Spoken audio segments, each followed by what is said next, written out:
Hello, guys. So, in this session, we discuss study selection and the bias that we have in systematic review study selection. Remember to engage in the lecture and take appropriate care with the exercises that we've got for you. So, let's get straight into the classroom. In this session, we are going to be looking at what study selection entails and some of the bias we face in study selection.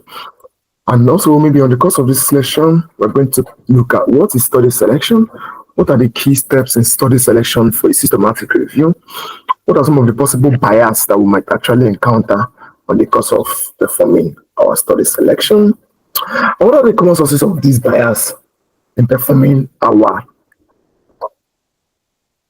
study selection in our systematic review, and also we'll also elucidate and understand some of the strategies we can use in minimizing these bias and some of the best practices we can put in place when practicing our study selection.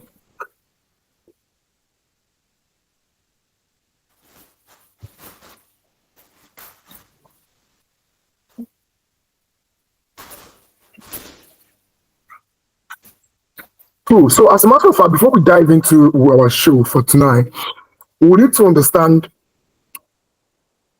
something that are important in conducting a systematic review, and that is if you start a systematic review and you lack the expertise on how to select your studies, then there are a lot of likelihood that you're going to make a bunch of mistakes, and then it's going to affect the rigorousness of your review. What makes your systematic review rigorous is that you have the ability to select the best studies.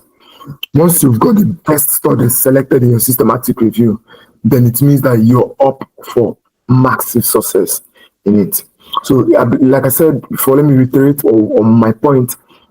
Once you commence your systematic review, the best studies, selecting the best studies that are deemed fit in line with your research question ensures that you produce a very robust and quality evidence for a review. So whenever we're talking about study selection and some of the biases and how to minimize some of those biases, it means that we need to take a rigorous approach. And that is why conducting a systematic review comes and requires a multidisciplinary approach. And what I mean by that is that it is not really something that is performed by a single author. So for you to be able to perform a very nice study selection, it means that you've got the best hands, and also you were able to resolve all the necessary conflicts in terms of any unclarity in including studies for your review. So how to get started? What's study selection? So study selection is just the process of reviewing and determining which studies will be included. So it's just very simple. It's just like you want to play a game, and that game, let's say a 10-year-old wants to play a game and has a puzzle box, and for him to fix in those maybe individual puzzles or pieces of puzzles, he needs to select the one that best fits each position. And that is it. Once you have the right studies selected for your research question, everything becomes very easy. And that is why study selection is usually a critical step to ensure that the review is very comprehensive, and again, that the review is focused on answering the research question. So the study selection process, or the selection process, typically involves screening the studies based on the inclusion and exclusion criteria. So just think about study selection as screening, how you screen for the studies. But this time around, how you screen, right, you're looking at the articles in line with your exclusion and inclusion criteria. So this is just a rewind of probably what we've talked about, but in this scenario, we have to look at what could be some of the biases that we might face when performing our study selection. So it's not different from what we've talked about already. What are some of the steps? Some of the steps we've got there is we need to start by initial screening of the title and abstract. So before we start our study, the first thing we usually do is to do what? Screen the title and abstract. And the essence of doing this is just to ensure that we eliminate studies that clearly do not meet the criteria. Once we go through each study title and abstract, we are able to observe this, and we are able to identify undesirable characteristics to our title, and we take it out. And again, you would say if the research question is just about, let's say, for example, the research question is on impact of exercise on diabetes. So any study that focused on non-related topics like cardiovascular disease now would be excluded, because that is what we don't. We don't want anything that doesn't have a reflection of our title. Once we look at the paper and it doesn't really fit in to what our title is, we take it off. Then again, what could be the next step once we're climbing that ladder? It should be a detailed screening. Now, our judgment is not just going to be based on our title. We need to look at the full text of the paper. We need to open the research paper, check what is inside of this paper, and does it have any correlation with what our study is. In a situation whereby it doesn't, we totally exclude it. But in a situation whereby it does, and it also contains other characteristics that we find very interesting, then we are putting it up for inclusion. And that is where our exclusion criteria comes in, because once we already have defined the exclusion and inclusion criteria, then it really makes it very easy in our full text screening, because we are now making judgments not just based on what the paper is talking about or based on the title, but we're also putting other things into consideration, like the design, like the study setting where it's conducted. We have other considerations that we are now putting in so that we can ascertain if the paper is eligible to be included. So this is just literally what we perform in our study selection. Because at the end, in our study selection, we want to be sure that the paper meets the inclusion and exclusion criteria that we are interested in. Now, before we go ahead there, we need to actually understand what are some of the bias in study selection. What could be the bias? So the bias in study selection can arise when researchers unknowingly favor certain types of studies over others, leading to a systematic distortion of the review's results. So that means in a situation whereby you're doing a research, for example, we'll take several examples. Let's say you're doing a research on prevalence of or utilization of antenatal care services among women in Nigeria. And you're trying to put a study, and the title of that study, maybe it doesn't really fit in. Maybe it's sort of talking about utilization. The study is looking at knowledge of antenatal, and you're forcing it to fit it in. In that situation, it can bring in what? Bias.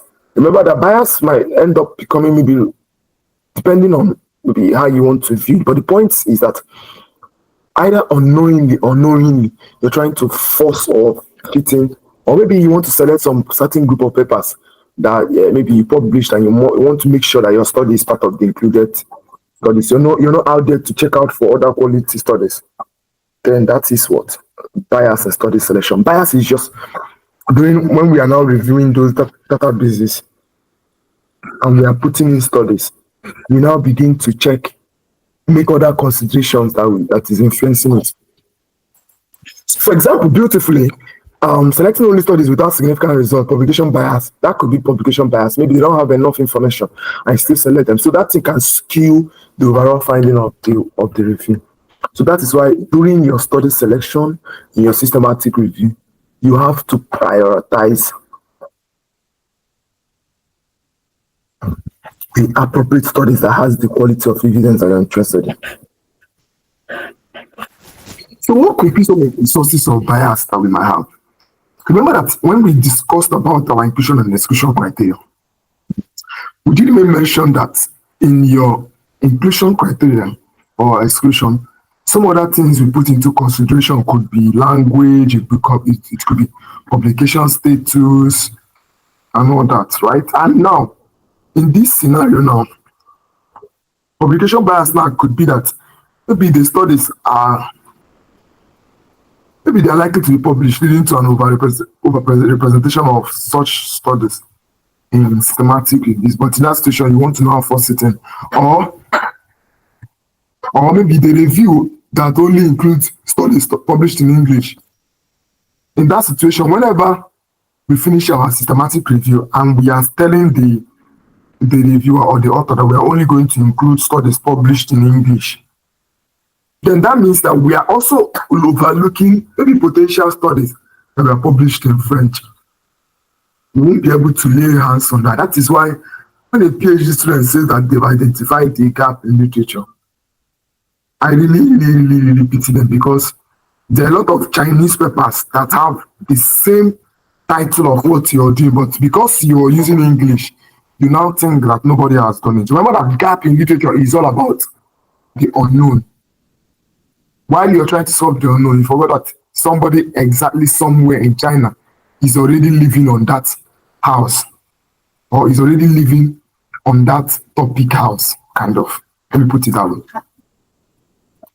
So what could be other sources of bias? Another source of bias could be the databases, right? So most times, one thing we face is that, let's say, for example, you will only search on PubMed and Embase, then that means we are likely going to be biased, because we are only going to summarize based on studies that are identified from these two databases. That means we are missing out on a lot of databases.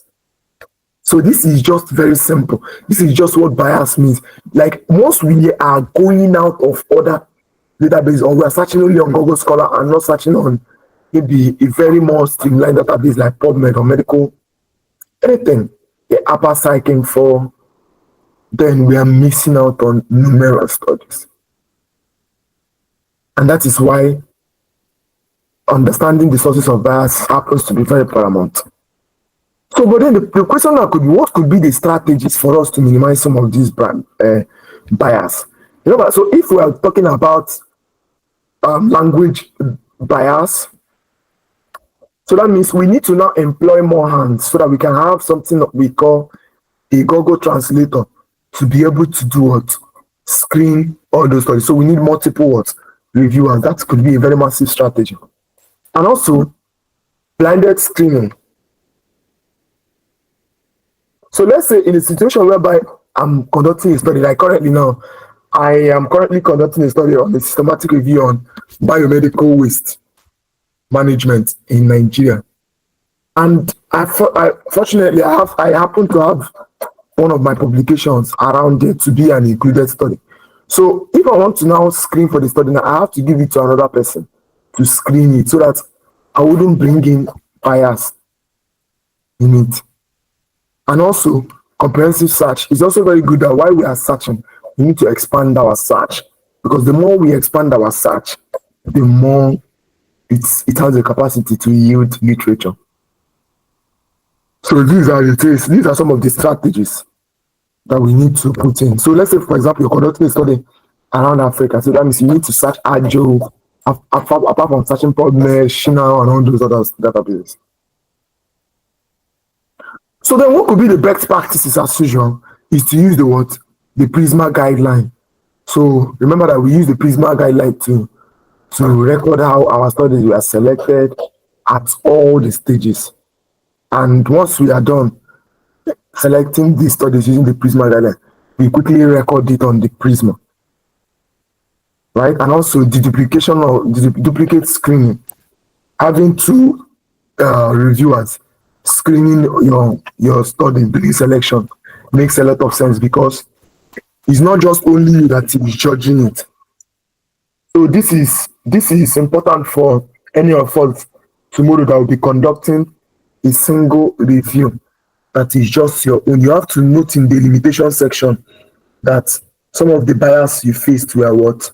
Not having multiple reviewers or multiple research assistants or whatever. And that is it.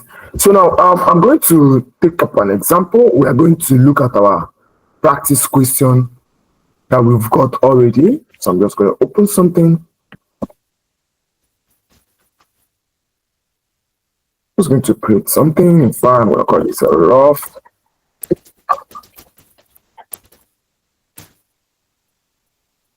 Already I've created something out of this.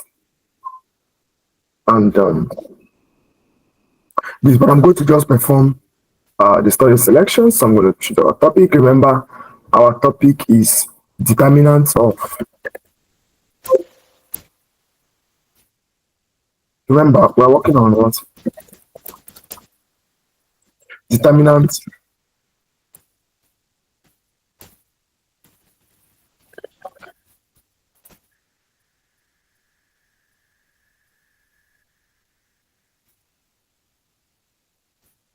I'm working on determinants of.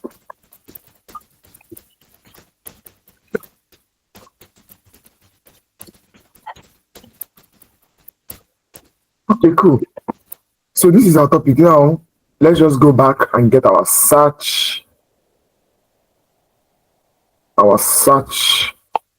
terms so that we don't have to go over that again and again and again. Okay, cool. So remember, I've already showed us how to search for this. So let's enter our terms again for that reflection. So I'm just going to open PubMed. Then once I open PubMed, I'll click on advanced. I'll come here, I'll put my first entry term. So instead of searching, I'll go back, put this.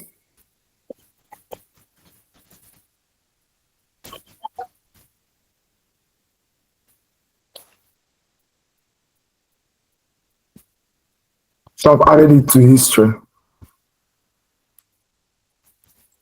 So I'll pick up my second search term.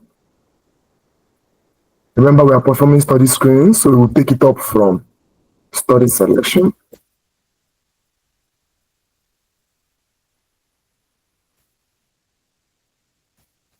So I'm going to put this here. I'll add to history.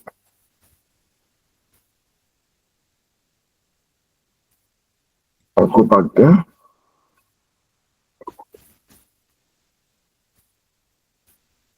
I'm going to go up. I'm going to add that to history. Okay.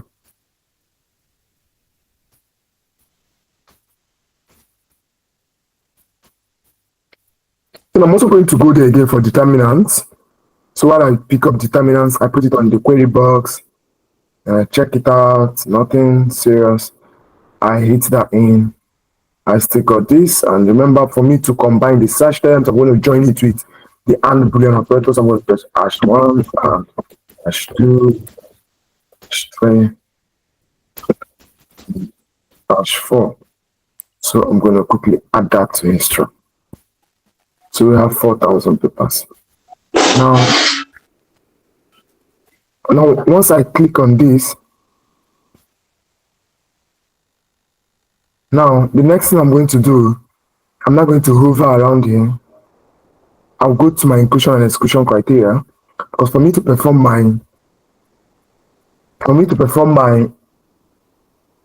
my study selection, I need my inclusion and exclusion criteria.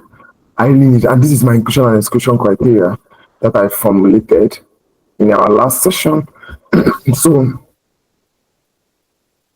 So everything has already been clearly stated out here. My population is going to be teenagers, my exposure is going to be pregnancy, anything second pregnancy, I'm going to exclude it, and my outcome is going to be factors, terminals and bias and emotions. And my study set is going to be studies conducted in Sub-Saharan Africa. Anything conducted in Nigeria will be out due to some reasons. And in terms of design, I already stated that I'm going to include quantitative studies, cross-sectional, and other. So everything here, I'm only going to be prioritizing studies that are published in English and peer-reviewed journals, and also studies from 2010 to 2024. Now, but let's set this filter to 2014 rather than 2010. Now, so what am I going to do? The first thing I'm going to do, I'm going to come to PubMed. Okay, I'm going to come to PubMed. I'm going to go to custom range. I'm going to set it 2014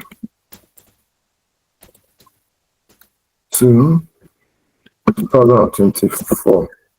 So you don't need to touch this. I'm going to apply that. Okay, sorry, that was a mistake.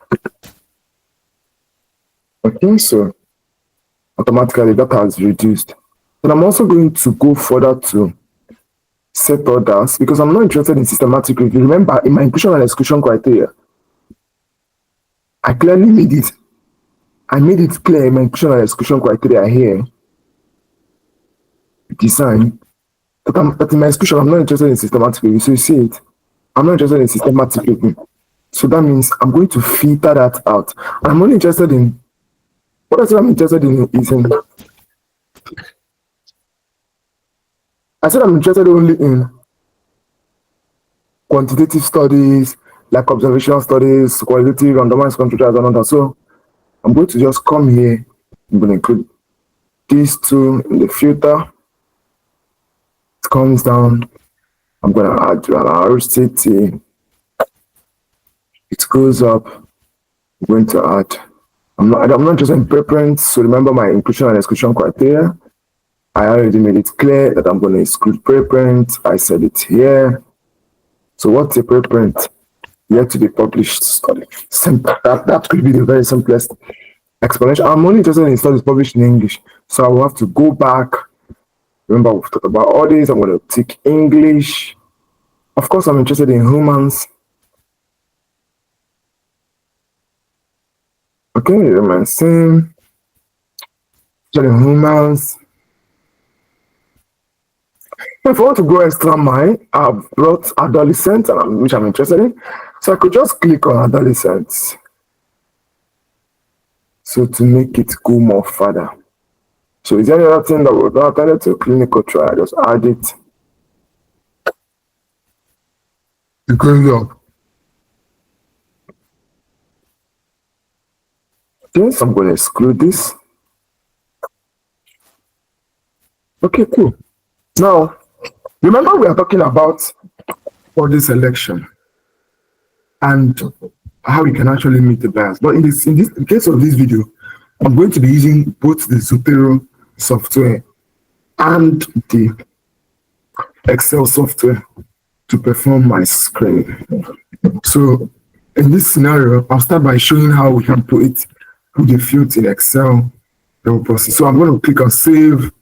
I'm going to see on all the results, not just only on this first page. I'm going to save it as PubMed. I'm going to create that file. Okay. So the next thing I'm going to do, I'm going to open Zotero.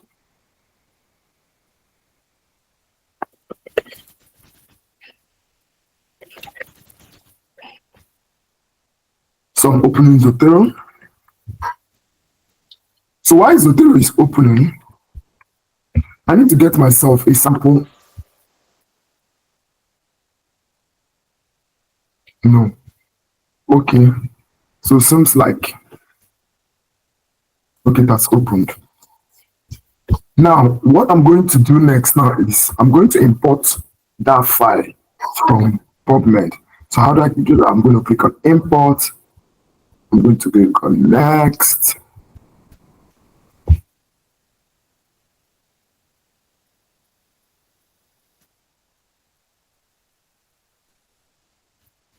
So I'm going to just collapse some of the windows.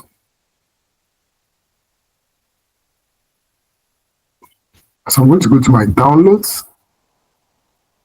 This is it. I'm going to click on next.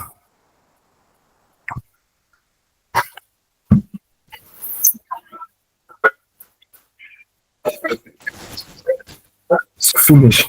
Now this is the folder here. Now the next thing I'm going to do is to Control A.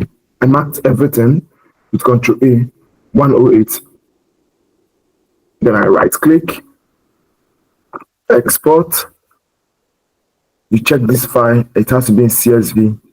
I'm going to press OK. It asks me where am I going to locate it. I want it in my desktop. I'm going to search my vivid teenagers. I'll click on enter and that's it. And that sorts it out as CSV. Now, alternatively, you can also export from PubMed using CSV. Well, regardless, why we bring it to Zotero is to perform what we call our study deduplication, where we remove duplicates when we've assembled the studies from diverse databases. So the Zotero interface is a very friendly and easy to learn interface with significantly no challenges in it. So the Zotero software is where we perform the screening, and after we are done duplicating the studies and merging them, we can now export them. Now I'm just going to get a sample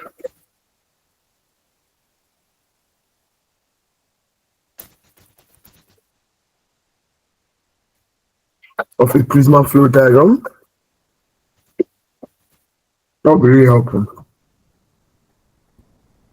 So I'm going to keep it here to support me in recording my screen. So let's say, for example, I've got PubMed. Remember what I got there was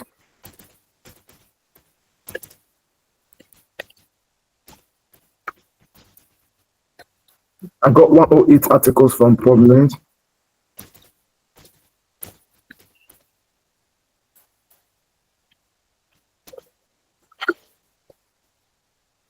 So let's assume I had 0 duplicates. So I'm going to come down. Now this is where it starts. We already talked about study screening in our previous video, which is not different from study selection. So what are we going to do? So I'm going to go to my desktop. I'm going to open this. I'll right click. I'm going to click on open. We'll say with Excel.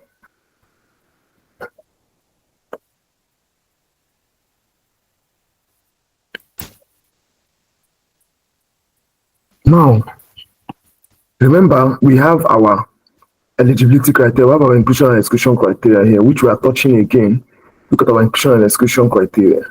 It's well stipulated and stated here. So I'm going to take out this justification so I can have it.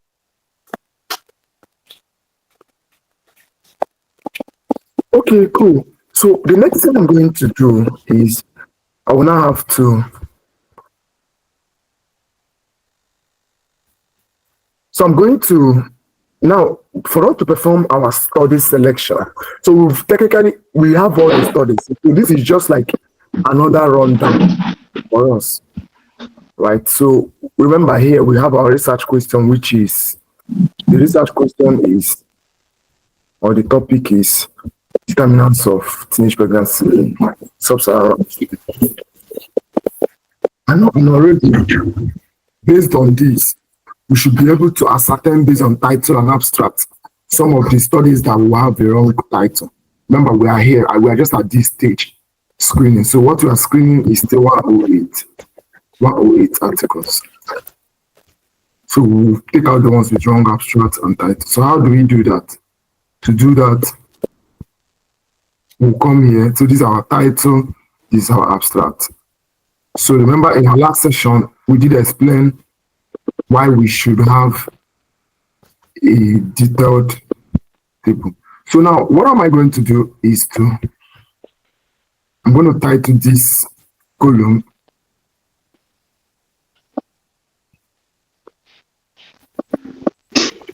our decision.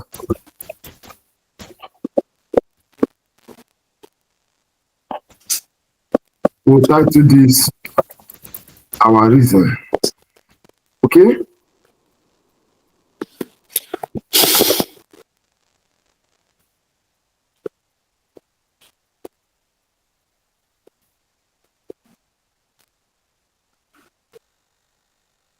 Okay, so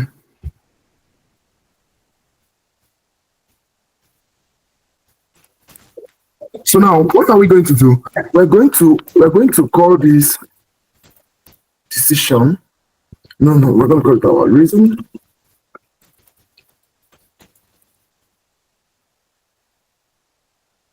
Then we have to take this out. So this is our abstract. The same thing is going to apply here. We're going to do final decision. And we'll call this reason.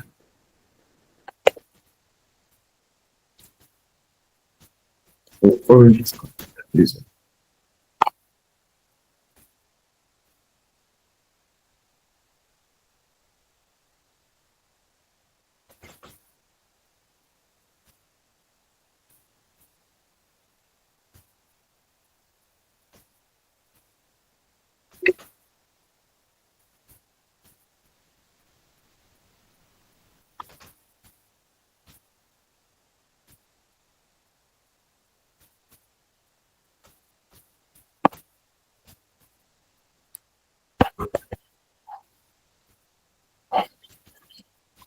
Okay, cool. So now what I want us to understand is that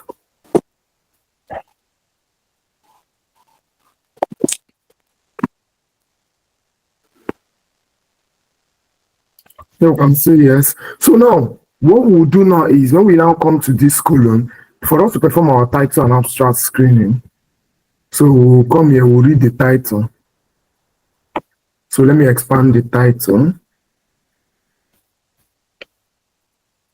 So we have antenatal care quality and detection risk among pregnant women. Pregnant women, then the next statement will be to look at the background. So this is the abstract. Sorry, to look at the abstract. So we look at it. Is improving maternal health. It doesn't say anything about teenage. Already here, our decision was remove. Once it's removed, it's wrong title. But I think this is looking like wrong abstract because it has some of the elements. So we can say our decision here is check or whatever. But if you type to have one, that's still fine. Wrong title. So once it has the wrong title, that means abstract is out. We don't even need to look at abstract. So we'll check out this second paper. Sorry. I'll go up. We check up the second paper. Mental health utilization in GMO result from baseline distance. No. Decision is to do what? Remove. Wrong title. Okay, cool. We check antenatal care. Initial outcome relative. No, decision is to remove. Wrong title. The rule of the care work. So the same thing, we do what? Remove. Wrong title. So we don't even need to step into abstract. Once the wrong title is out, checking abstract now means when you're done looking at the title, maybe the title looks a bit somehow going to be interested. Then you look at the abstract and you saw that, oh, it contains it, you now include it. So gender profile among children and adults living in this with. Okay, so let's look at the abstract of what this is talking about. So this is the abstract. So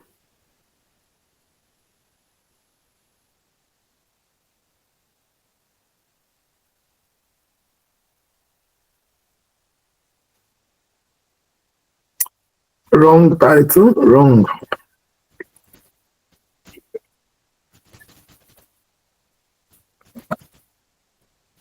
Okay, so this is what we continue doing till we screen what? All these studies. And look at this one now. Towards longer distance among teenagers. Yeah, I think this study is going to make some sense. And you go down.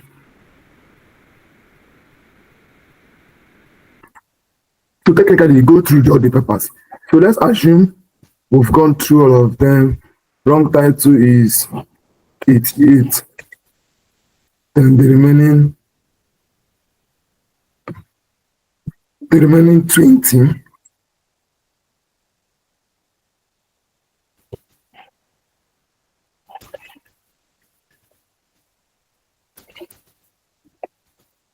Then we'll now do a full text check. This is where what we'll now do is for all the papers that we extracted. So let's say we'll go back to PubMed now, for example, or Zotero, and we are screening or we are doing our study selection. Then maybe let's say when we now look at any paper that we're interested in, I'll click on it, and on click, it opens the full text of the paper. So this is the full text. I could just go through it. While I'm going through, I'll be checking if it is in line with my inclusion and exclusion criteria. If it has the outcome I'm interested in, if it has the setting, it's going to be in Africa, if its duration is falling between 214 to 224, if the study type, publication type is on original peer review journal. Like looking at this now, this is a peer reviewed what journal article, because it's published in a very high index journal. That's why. So these are the things we look out for in our study screening to in our study selection and all that. So where bias comes in, and which I've already explained it, is that we only focus on PubMed. That's the only place we want to search. We don't want to search on Shina. We don't want to search on Ajo. We don't want to search on other web links. That is where we begin to have some problems and challenges. But outside that, to address those bias, we need to do what? Expand our search. So let's say for here now, I'm now done. Now maybe some of the reasons now that I've gotten is not conducted in SSA, which is Sub-Saharan Africa. Maybe that was about 7 of them. Then the next reason is maybe not published in English. Maybe that's about how many of them is there? Maybe 3 of them. N equals to 3. Then the next reason now could be that maybe when I've gone through all these papers, the methodology of all these papers, trying to critique it, I now found that there's some certain information that maybe an individual part of the paper content that I'm not interested in. Then would I just take it out? No, I have to do what? Record the reasons for what? For exclusion for the study. So this is how our study selection process works, so that at the end of it, that I could open this as well.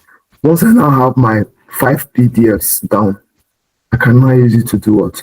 To perform my search, or to perform my synthesis rather. So these are the things we really need to note down for our study selection. Study selection is very, very simple. Once you've followed our 3 sessions back now, you get to understand everything we need to do in our study selection. It's not different from our Prisma. It's all about using it appropriately and recording it. So this session is a very, very, very, very wonderful one. And I've got some couple of exercises for us where we need to start hands-on something creating an inclusion or exclusion pattern. So in our next session, I'm going to teach us how we can develop a data extraction form and how the data extraction works. Gradually, we are getting in and in. So let me just have a rundown again. So we started by explaining what study selection entails, right? And we talk about some of the key steps in study selection, some of the bias in study selection, common sources of bias, and strategies that we can use in minimizing this bias, as well as best practices. Then we looked at study selection as just the process of reviewing and determining whether any type of study is going to be suitable for your systematic review.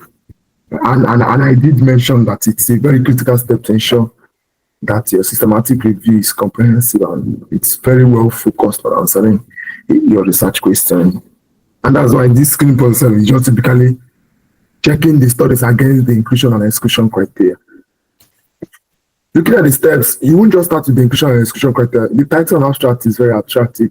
That will be the first thing you need to consider when you're reviewing several papers. After you're done checking the title and abstract, you will now have a detailed look at the full text to be sure it has what your inclusion and exclusion criteria are. And we talked about bias. That bias is just some of the unknowing things that we usually do when we are performing our systematic review. Just like selecting studies, only studies with significant result obligation bias, which I understand people need to prioritize the best, right? And also other sources of, apart from publication bias, also language. When you limit only to one language, you bring in what bias, databases as well. Because what bias now is that you're omitting a lot of potential studies. And I said that some of the strategies when we screen our works using a blinded approach, like particularly if we are now aware of the journal, let's say your friend published an article and you want to do a quality assessment of that article, you want to critique that article, then it means that you need to be blind about it. You need to give it to your friend or give it to somebody else to check it. It's just like most times, let's say you just open the website and you're asking your friends to see it. Sometimes it's best for you to go take it to somebody you don't know and ask the person to pour all their critique. That way you get all the full information, less immune to bias. And that is something that applies here. Also, for us to reduce bias too, multiple reviewers needs to be involved in our research, right? So that we can be able to have a more better judgment and balanced judgment whenever we make any decision. And again, also, searching all the necessary databases, as many databases as possible, is very relevant to minimize bias. So we say that some of the best practices could be using Prisma guideline to record, and it makes a lot of sense, as well as duplicate screening. So I want to use this opportunity to thank each and every one of you for this session.